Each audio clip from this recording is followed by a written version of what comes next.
Okay, good afternoon again if you've already joined, and welcome if you haven't. We've had one or two abortive starts here, unfortunately. I'm hoping this is now going to work when I invite my guest. Here he is, my guest, Pickard, who left Quegs in 2007 and currently works for the HMRC, the Her Majesty's Revenue and Customs. And in a moment, I'm going to get him to, here he is. In fact, I'm going to tell him to tell us all about what that involves. Hello, Mark. Hello, Mark. Apologies. Oh, I can't see you yet. I can hear you. Let's see. Does your camera need turning round or? Perfect. It does. Marvellous. Here we are. Apologies for the false start. That was all to do with accounts and following and the Instagram mysteries that we're gradually unraveling as we do this. So we're here at last. I was just explaining to those joining that you are currently the head of charities and savings policy for HMRC, Her Majesty's Revenue and Customs. And I think a good place to start with would be, could you explain what that entails, please? Certainly. But first of all, thank you very much for having me on. It's a delight to be back, at least virtually, to speak to my old school, having graduated in 2007. So what do I do? What does policy mean? What is HMRC? What is my role within all that? So I'm responsible for both charities and savings policy within HMRC. HMRC is the UK's tax collection authority. Yeah. Not all tax is collected by HMRC, but the overwhelming vast majority of it is. Taxes are absolutely everywhere.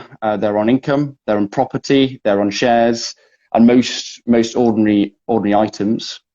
So HMRC is definitely a department that has day-to-day relevance. And whatever people feel about tax, and obviously people have strong views, and that's absolutely fine. And no one, everyone has a tax they love to hate. They are essential to fund public services. There's about 60,000 employees in HMRC, most of them spread around the country. I'm quite unusual in that I'm based in the head office, but the overwhelming vast majority of staff are operational. They're customer facing.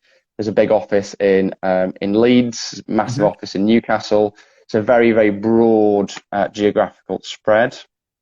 You're based in London, I think, are you? Is that right?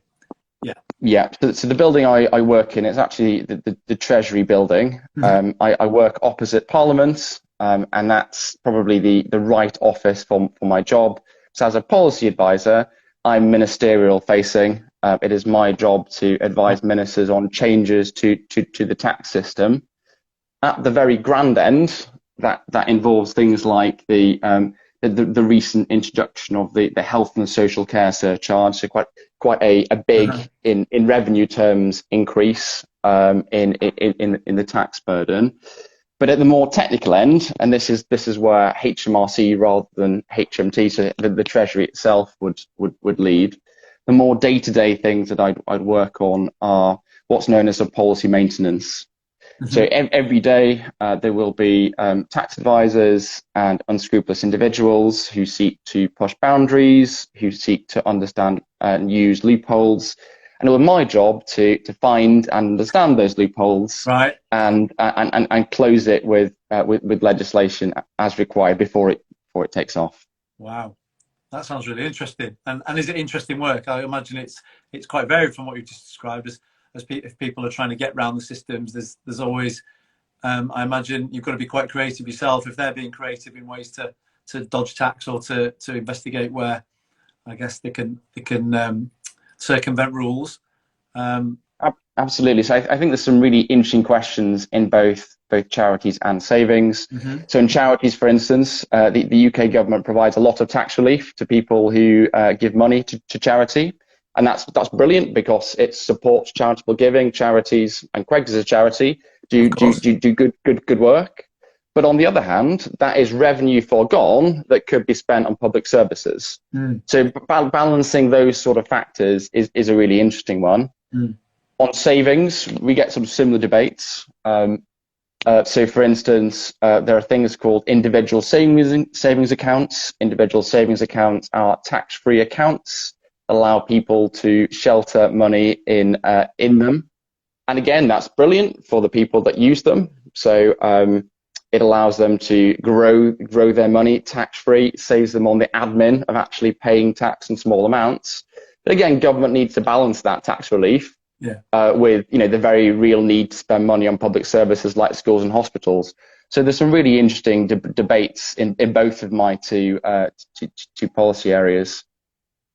In general terms, I'd say that being a policy advisor is really interesting. So there's always pros, there's cons, there's reasons why you should do something, there's reasons why you shouldn't do something. There's the bigger picture policy to consider, but there's also the operational side of things too. So the best policy in the world, the best intentioned rather, is not the best policy if it can't be delivered, legislated, brought into effect by the date you want it to be. It's just a nice idea until you've made it work in practice. Oh, thank you. So you mentioned you left Queggs in 2007. So if we look back a little bit, so how you went from, can you tell us a bit about the journey from leaving school in 2007 to sitting here with us today? What sort of were the key milestones on that journey for you, and some of the decisions and some of the avenues trodden and not trodden, perhaps? So first of all, I've been very lucky. I didn't know what I wanted to do when I graduated, either from Queggs in 2007 or from York, where I studied history in 2010. So at the time, I just applied for every graduate job under the sun. I got one that wasn't particularly great, working in NatWest Bank, actually split across Wakefield and Leeds. So at least it was local. It allowed me to dig my way out of my student overdraft while living at home. Yeah.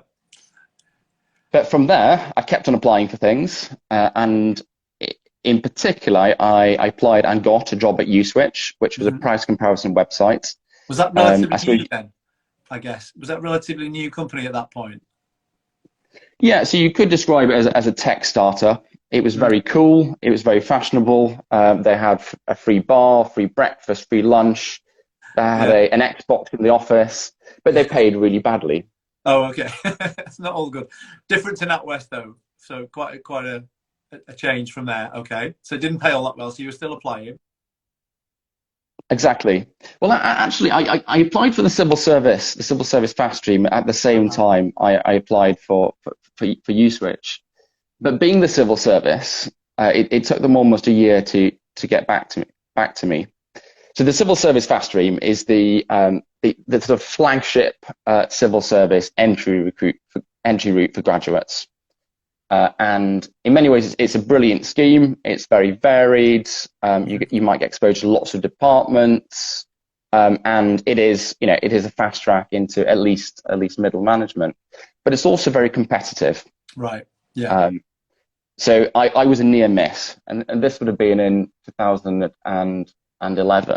So they contacted me a year after I applied, now in 2012, and said, well, you didn't quite get on the fast stream, but there's a job the level just below in what was then the Department of Housing, Communities and Local Governments. I thought, brilliant. Not the most flashy civil service job as a place to start, but some of the work was really interesting, and it was a way into the civil service. And then once I was in the civil service, there was all these internal jobs that were not advertised externally. So I didn't have to stay very long there. I rapidly moved to the Treasury to work on financial services, with specific reference to building societies, so the small, so community type banks. And moved again from there. The model in the civil service for a policy person is you acquire skills and experiences. You don't necessarily focus on the actual technical content. So I then moved to inheritance tax at the Treasury, and that was a bit of a career accelerator for me, because I met people I really got on with, people who supported my career, who gave me a lot more opportunities than perhaps I got in the previous two civil service roles. And so from there, I decided to stay in tax. I made it my career anchor. So I'm still a policy person. Mm-hmm. That's my job family. Yeah. But my specialism has over time evolved to become tax rather than anything else. So I did that for about a year. I then got promoted into the department for exiting the European Union, where I also worked in tax, this time on customs policy. Okay. Customs at the time was very contentious and controversial in the dying days of May's government, as it were. Yeah. That sounds like quite at the sharp end of that. Then is that the case? Were you right there watching what was happening? Because a lot of that was in the media, and we were under quite a bit of scrutiny. You and your department at that point, I imagine. Absolutely, it was very hard work. It was long hours. It was really intellectually taxing and difficult. But it's one of those jobs that you could equally describe as a career accelerator. So I got a lot of exposure to ministers. I knew Steve Baker, for instance, very well. Robin Walker, to an extent. The secretaries of state and the more senior ministers too, but it's something that was very, very good for the career. It also exposed me to European negotiations. So I sat in the room in Brussels when I didn't lead a negotiation, but someone in my job, had I stayed longer, would have done. Yeah. And all that was absolutely brilliant experience. And it meant that when I moved again, so this time to the Office of Tax Simplification, I was able to move on promotion. I'd established myself a little bit more. I got that exposure, and from this point on, I've been leading teams. So okay, so you're now in more of a management role than perhaps you were previously. So tell us a bit about that. What does that entail in terms of? Is that passing on experience? Is that what does your day-to-day job involve typically? So I'm very lucky to lead a sort of diverse in every sense of the term and experienced team at the moment of 10 people. So I've got staff in Newcastle. I've got staff in London. I've got staff with a sort of technical background who know the tax inside out. And I've got staff who are entirely new to tax. And actually I've had to take a proportionate approach to bringing those people on and up and supporting them.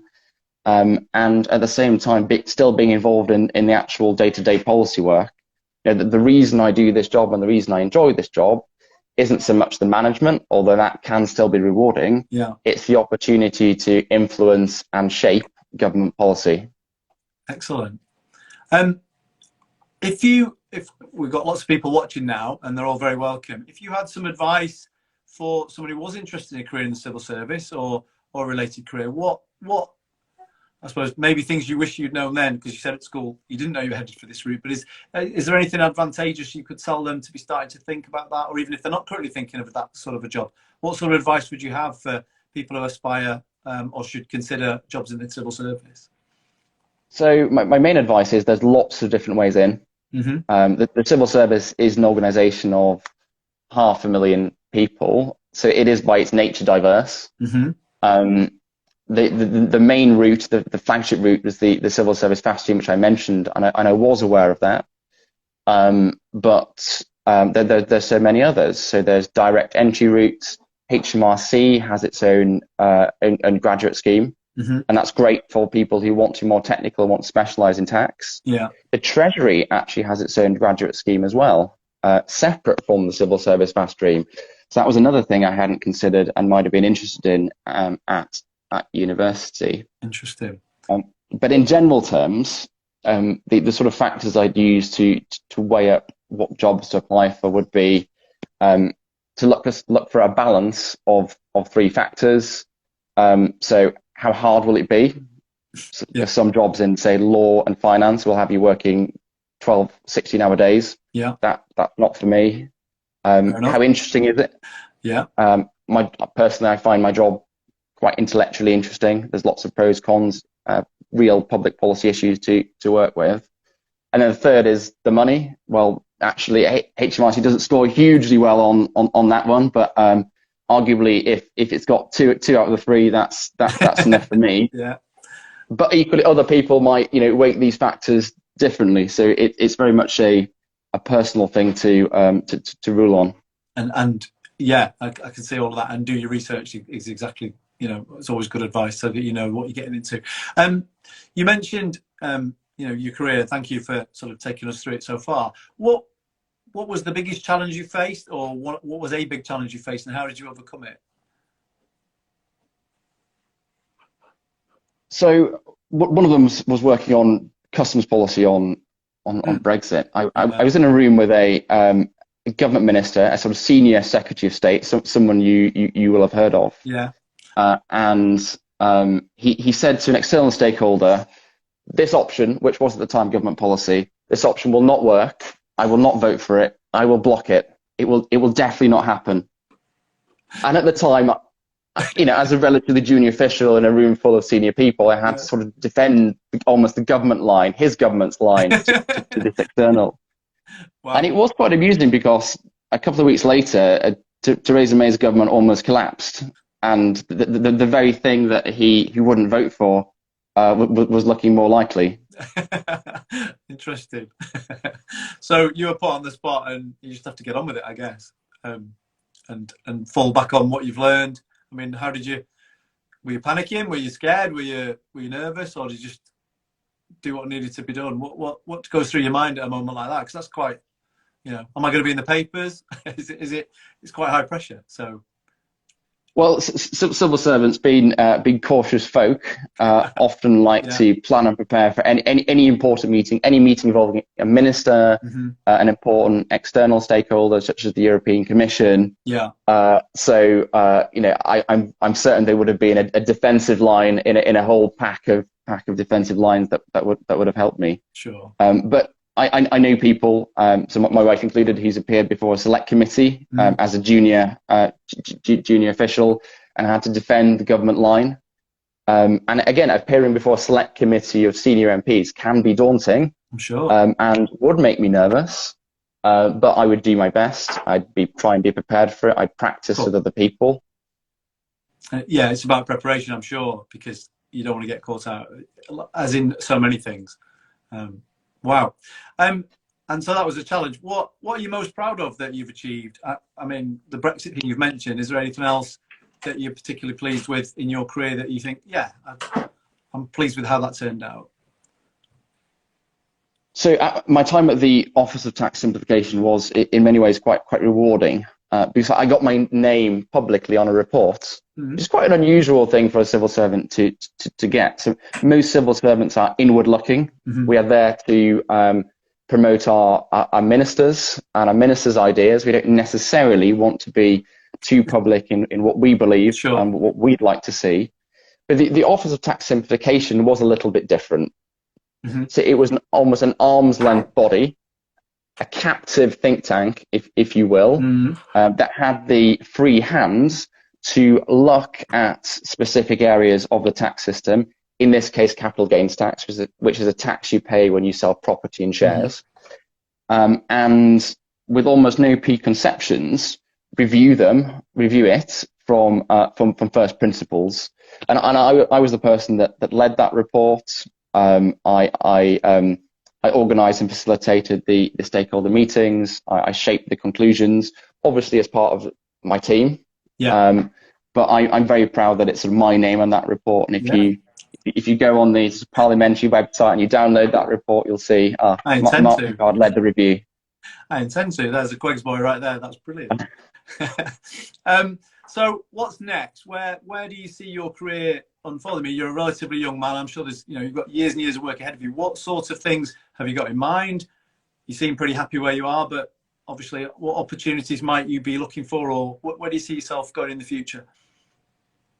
So I've been in this particular job about 6 to 12 months, and typically policy people might. Hey Rory. Typically, policy people might stay for sort of 3 to 4 years, long enough to learn the policy, but not too long that things get stale. Because, as I said earlier, I'm a policy person first. I'm not a tax specialist. So I'm about 6 to 12 months into this posting. I can certainly see myself staying for the full 3, perhaps 3.5, 4 year term. Yeah. At the end of that, I'll have a bit of a decision to make. So I've made the Treasury my career anchor. I will consider moving back to the Treasury. It's where I perhaps have the most contacts. It's what I built my reputation on. Yeah. But equally, now I've got a family, so I've got a 6-month-old child. Yes, congratulations. There's more factors at play here. Yes, absolutely. So I remember those days. They're not that long ago for me, but they're happening for you. So yeah, changes everything, doesn't it? it's hard work. Yeah. Yeah. And it would be particularly hard work if I was learning a new job. Yeah. Yeah. So at the moment, some stability is welcome, I guess. Absolutely. So I'll always like the Treasury. I'll always be very interested in the Treasury type of job. They are sort of busier, arguably more interesting. There's certainly get more exposure to ministers and senior external people. But I'm not certain in my 30s with a child I could quite cope with those hours just yet. No. So it's not a no forever. It's a no for now. HMRC is fine as it is, and it's interesting. And you, as you say, you're not that far into this particular role, so there's plenty more to explore. That's brilliant. If we look back again, so have you got any, thinking about your time at school, I mean, it's 15 years ago now, time flies, doesn't it? But have you got any particular strong memories or particular moments that stand out from your time in school that you can think back to? You know, if you think of school, what are the first things you think of? So I actually think of a teacher most people on here perhaps won't recognise, but Mr. Rigby. So he was an inspiring history teacher.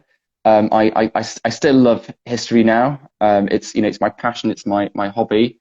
Occasionally, I do get to insert a bit of obscure ancient or medieval tax anecdote into my very modern tax advice. It's not entirely wasted. Yeah. But in general terms, I'd say history, and probably there's plenty of other subjects in this category, was very good for shaping the way my mind worked. Yeah. For helping me think through the pros and cons, downsides, contingencies of any argument. Without being too nihilistic in policy terms, there's very rarely an absolute right or wrong answer. It's all about your particular perspective. So do you want to help this group or that group? Do you want to do something very quickly, or can you take time to get to the right answer? But that might mean a delivery date a few years in the future. And history was very good for that. It helped me work through complex arguments, build the evidence, but actually see things as generally up for debate. Brilliant. And you studied, just so people are aware, you studied history A-level, and what other A-levels before you went on to do history? History, geography, and classical civilization. Okay, excellent. So again, the other subjects support and complement those skills, I would guess, in terms of where you've ended up. Wow, time's flying here. Is there anything that, you know, if you think back to the days sitting in the hall for assembly, if there's anything, is there anything you wish you'd heard then that you know now? Is there like, well, that would have been useful to know sooner? What sort of things might fit into that category? So in general terms, my sort of one regret from school, and perhaps even university, because you can always drop in on a lecture even if you're not invited, was economics. So knowing a bit about economics is helpful to any policy or civil service career. Right. And when I joined in 2012, I was a little bit ignorant of the topic. That didn't mean I couldn't pick it up. I did, but I'm still interested. I was interested in economics at the time. I'm still interested in economics, but I could have done more, perhaps at school and maybe even at university too, to build on that sort of thing. Yeah, because it's ended up being relevant to what you do. So you learn it because you have to, rather than have an awareness before. Yeah, that's interesting. I think, you know, economics speaks to, it's a very popular subject at school still. It speaks to a lot of different areas, but I imagine particularly in the sector you're in, it informs a lot of, as it does in many organisations and sectors, a lot of decisions are and have to be informed by the fiscal strategy and the finances. We can't get away from that ever, can we?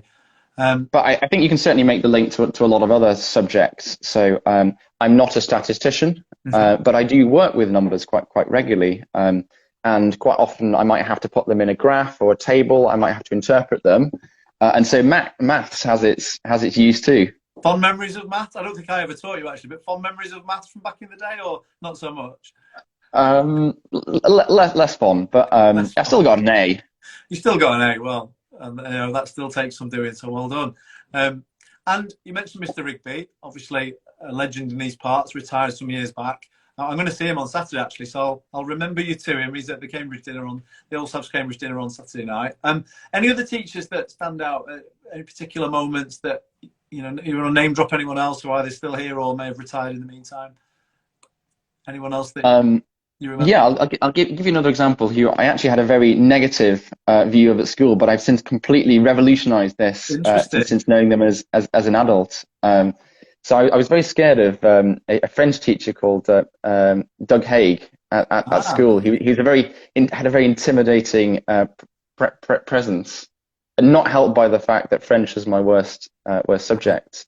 But having met the man sort of semi-recently, I realized what a kind and lovely and thoughtful and intelligent guy he actually is, and how perhaps unfair I was to him when I was a student. Sometimes the way. Now, the last question I ask everyone this: if you could go back in time and tap young Mark Pickard on the shoulder at some point in school and give him a piece of advice, what would that advice be? What would you tell your younger self, knowing now what you didn't know then, as it were? It would probably be to have the confidence to pursue my own interests unashamedly. I am a massive nerd. I love Warhammer. I love Dungeons and Dragons. These might have been the sort of things I did at school. In fact, they were the sort of things I did at school. But I would have been much more secretive and almost embarrassed about it. Whereas now, you know, with a wife and child, with a good job, I don't really care. You don't care. Do what's right and do it because you want to. We have a thriving Warhammer and D&D club actually in QED on a Wednesday afternoon. Brilliant. Mr. Gratrick leads it. It's very popular. I've seen them in action. It's we don't have to be ashamed of it. It's you know, trumps it from the rooftops. But yeah, that's really interesting. Be yourself as much as you can be. I think is great advice that I would absolutely endorse, and others have said. I think. Thank you very much. Time's up. We've filled half an hour relatively easily there. You are. I don't know if you ever get back to Wakefield anytime. You'd be very welcome to come and visit us at school anytime, and we'd love to have you and show you around. Have you been back to school much since you left? It's often the case that people don't actually when they move away. But... I haven't, but I have stayed in touch with people through the London dinners and occasionally the Cambridge dinners. Yeah. And Mark, if you want any pointers for different ways of getting into the civil service, of which, as I said, there are many, very happy to point you in whatever direction you think is appropriate for a particular person. That's really kind, thank you. And are you happy for old boys to make contact if they want some advice? That's really good of you. I know you're on LinkedIn. You've got a detailed profile there, which is LinkedIn's really useful for this kind of thing. So thank you for that offer. We'll take you up on it. And as I say, if you're ever back up north, back in Wakefield, please do come into school. We'd be very happy to give you lunch, show you around, maybe put you to work, talking about the civil service, whatever's appropriate. But thank you so much for your time this afternoon. It's been really enlightening. I've learned a lot actually, things I didn't know. So I'm sure everyone who's tuned in or watching the recording will have done so as well. So that's absolutely brilliant, Mark. Thank you very much. And thank you. It's been a pleasure. All the best. Bye bye.